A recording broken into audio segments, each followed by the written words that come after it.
আসসালামু আলাইকুম বন্ধুরা। বন্ধুরা, ভিডিও টাইটেল দেখে আপনারা বুঝালছেন যে আজকে আমরা কি নিয়ে ভিডিও বানাইতাছি। আমরা মূলত আজকে যাইতাছি মজার কুমলি হাঁক তুলবার লাগে। এই কুমলি হাঁকগুলি এই বন্দের মধ্যে হয়, পানির উপরে হয়। আর আমরা বাজারে যে দেখাই এটা হচ্ছে প্রাইভেট, এটা সারটা দিয়ে আমাদের কৃষকরা মারায়। আর আমরা যেটা আনতেছি এটা একদম প্রাকৃতিক ন্যাচারাল, আল্লাহ তাআলা নিজের হাত দিয়ে এটি এক প্রকার বানাইলি বলে চলে, কারণ এগুলা কেউর হাত ছাড়া এটি অটোমেটিকই হইছে হানির মধ্যে। আর আমরা যাইতেছি এটি তুলবার লাগিয়া। আমরা ঘরের সামনে যে বন্ধটা আছে এই বন্ধের মধ্যে অতটা কমলি হাগ হয়ে রয়েছে, দেখিয়া লোভটা সামলাইতে পারলাম না, ড্যাগ লইয়া আমরা 3 ভাই নাই মরছি কমলি হাগ তুলবার লাগিয়া। সাথে সাথে আবার হালুকও তুলছি। তো আজকে বেশি হালুক আমরা তুলতাম না, কারণ এর আগে আমরা হালুক নিছি। আজকে শুধু একটা লেগেছি রয়েছে কুমলি হাঁক।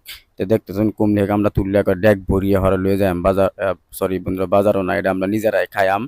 এই কুমলি হাঁক ভাজি করে খাইলে সেই স্বাদ লাগে, অন্য অন্য হাঁকের তুলনায় এই হাঁকটা অনেক বেশি স্বাদ। আর এটা গ্রাম অঞ্চলে যারা তাহে তারাই একমত এটা স্বাদ বুঝতে পারে, শহরের মানুষ এটা কিন্তু আবার খুব কম বুঝবো। আর আমরা অনেকে শহরে তাই এটা চিনি না, এটা হচ্ছে মূলত কুমলি হাঁক। এটা বা শুদ্ধভাবে যদি কুয়েতে কুমলি শাক বলে আর কি। যাই হোক, আমরা গ্রামের ভাষায় বলতেছি কুমলি হাঁক। আর বন্ধুরা, এই শাকটা যদি তেল একটু বেশি দেয় খালি যদি রান্ধন যা, তে সেই স্বাদ, এত স্বাদ। আসলে এটা আইনারা যদি না খাইতে এটা বুঝতে না কত নিজে স্বাদ লাগে। আর একটা হচ্ছে এলিঞ্চি শাক, এটাও কিন্তু গ্রামের মধ্যে অনেক বেশি দেওয়া যায়। এলিঞ্চি শাকও কিন্তু সেই স্বাদ লাগে। আর আমার কাছে সবচেয়ে বেশি ওহন স্বাদ লাগে, ওহন এই মুহূর্তে লাগবে এই কুমলি শাক। কুমলি শাকটা আসলে কিন্তু একটা স্বাদের একটা শাক।